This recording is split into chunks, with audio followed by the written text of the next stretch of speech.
காஞ்சிபுரம் ஏகாம்பரநாதர் கோவில் பற்றிய சுவாரஸ்யமான ஆன்மீக தகவல்கள். ஒவ்வொரு கோவிலுக்கும் ஸ்தல விருட்சம் என்று ஒரு மரம் உண்டு. அந்த வகையில் பிரசித்தி பெற்ற இந்த கோவிலில் ஸ்தல விருட்சமாக மாமரம் உள்ளது.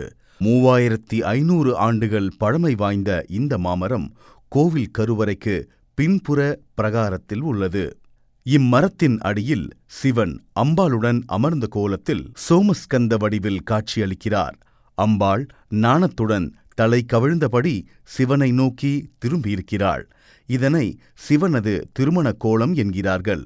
இதன் சிறப்பு, அம்பாள் தவம் செய்தபோது சிவன் இந்த மரத்தின் கீழ்தான் காட்சி தந்து மணமுடித்தார் என்று சொல்லப்படுகிறது. இதனாலேயே இங்கு இன்றும் பல திருமணங்கள் நடைபெற்று வருகிறது.